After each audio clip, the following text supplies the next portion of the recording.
most of the mathematicians here, I suppose, know Hyderabad because the ICM before this year, the 2010, was held in Hyderabad, in our city of Hyderabad, a big event held there.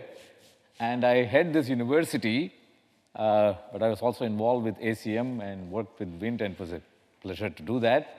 I will try to present the view of computer science, especially, and some of mathematics from India, which is somewhat different because you would see, Indian mathematicians and computer scientists all over the world, including in this community, in this gathering. Maybe that's not so true with Niger or Ecuador or some of the other places that are represented here. So we have different kind of problems.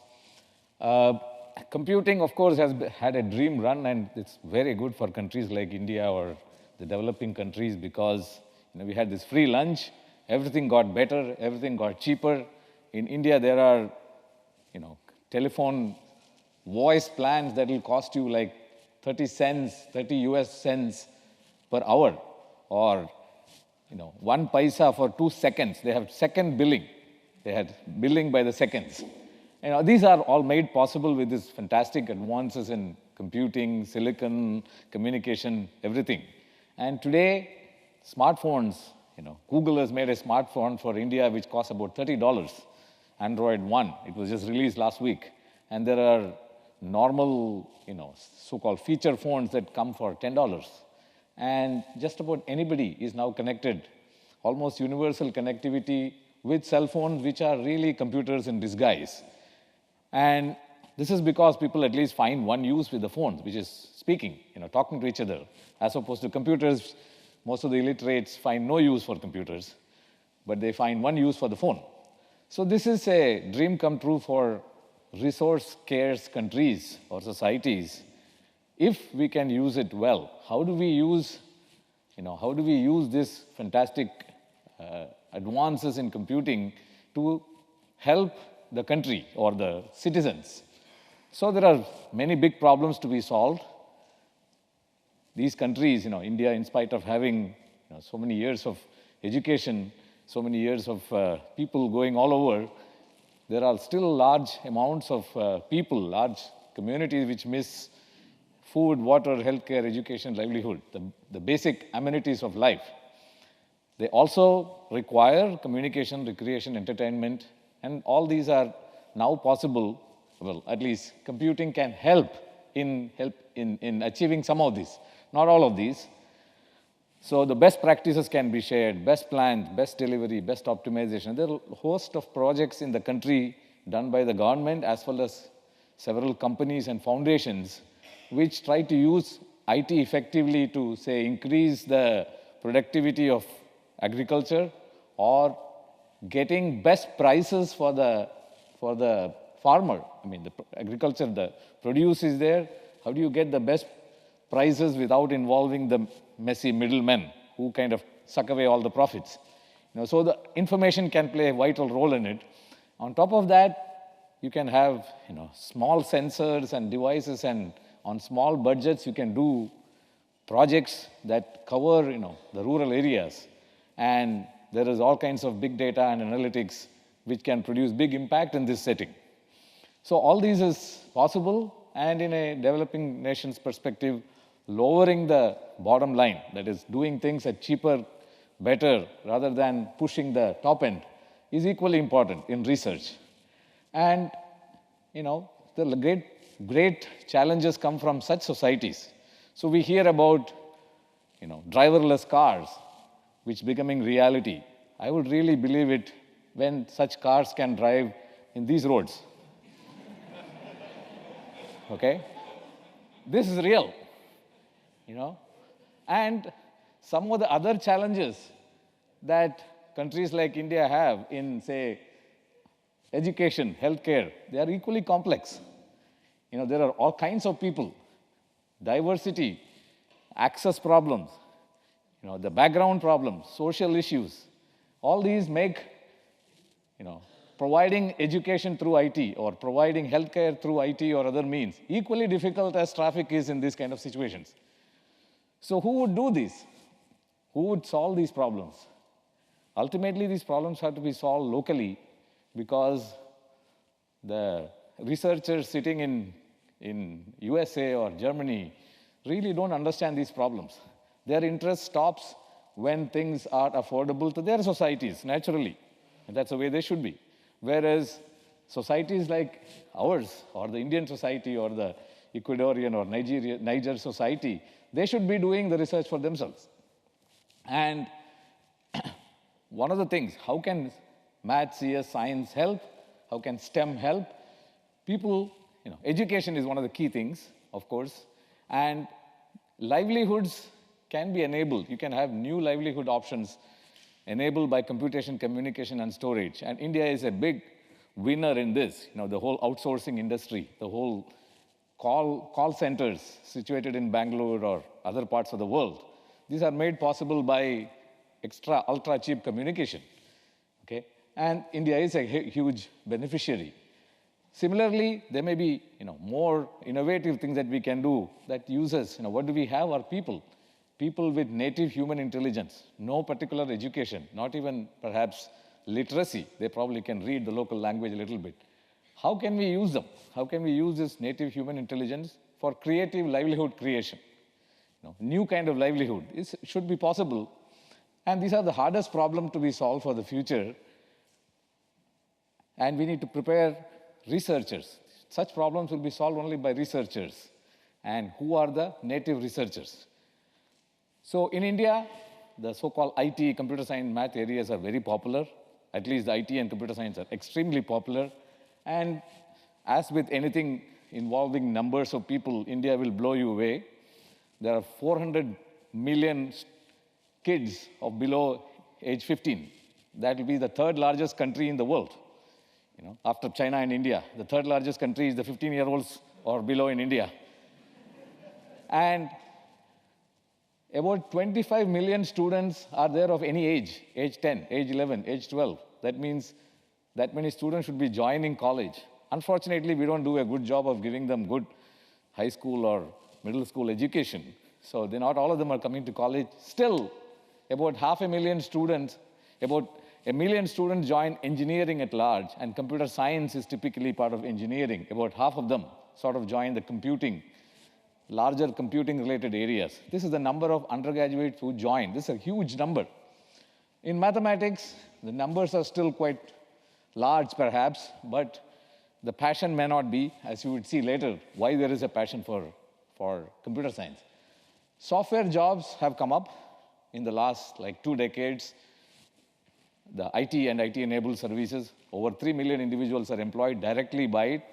Very high-paying jobs compared to the local conditions, provide a lot of exposure, dignity to individuals. And this is made possible because of long tradition of education and mathematics. This also has become a reason for high international visibility for the country at large. When I came to the US as a graduate student, you hear India in context of snake charmers or crocodiles. So from snake charmers to Python programmers is a very good upgrade, for the image. And it also provides very high social mobility.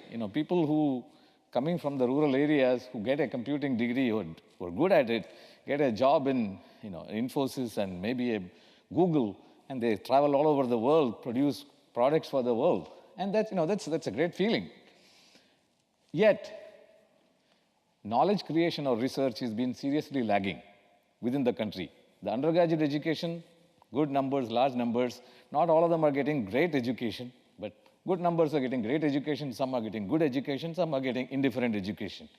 But in research, it's a very anomalous situation because the high end of research academia in India is reasonably well connected with the research world, people like me perhaps. But the average level of research, average level of exposure to world level research in India is not very good. Knowledge creation or research has lagged seriously.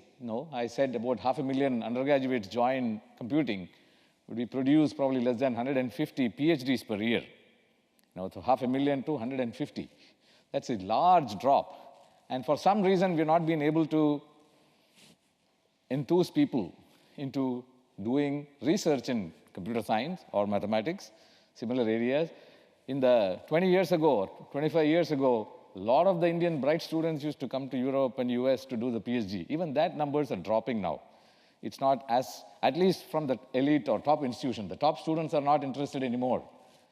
And as a result, India ranks somewhere around 10 or 15 in research output, in whether you measure it in terms of number of publications or citations or its index, depending on different areas. In computer science, it's about 10, 15. In mathematics, even worse, actually. So, and even below countries like, Israel, which has fewer people than Hyderabad. The total population is smaller than Hyderabad. The IT revolution, that is the software industry coming in large numbers to India, has resulted in this strange situation of Indians sitting and solving everybody else's problems, but not their own. Not their own special problems, which are plenty, which are even more challenging. So why is this happening? Because there is a very utilitarian view of education that people take, especially computer science, mathematics, science. Education is towards a means to an end of getting a glamorous or lucrative job. And this is made worse in recent times because there are many glamorous and lucrative jobs, such as jobs in Microsoft or Facebook or Google or IBM or Cisco, right, sitting in Bangalore, or sometimes they go to Mountain View. So the brightest are looking for those. The utilitarian view, not only for anybody, for somebody from a village who's trying to get a good job, this is understandable. But someone who's studying in an IIT or a triple IT, who has, very good education, they can do lots of stuff. They don't have to be, they're pretty confident of themselves, that even they think, even top schools, students want to join either the finance sector or these top companies such as Google, Facebook, etc. Even when they do PhD, it's towards an end. PhD is required for teaching, not because you have a love for the research. This is not a very good situation. Risk is largely shunned. You want a nice, big name company job, and you can retire from there. That's the general idea, rather than do a startup or do a research. So in this environment, as we discussed yesterday, it's hard to find love for beauty in research, or the poets will be rare. The researchers are supposed to be poets. So how do we promote research? This is the problem in India today, at least in computing areas.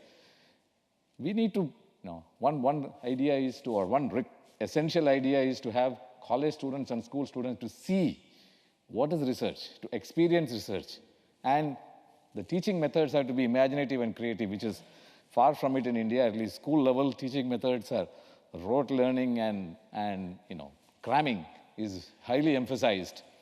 But also interaction with the rock stars of research, people represented in this room. This is essential for the kids to know that, oh, I can be that too. I can be somebody like that. And that seems like a fun job to do. So we need probably HLF and Lindau or what held in India that can help a lot.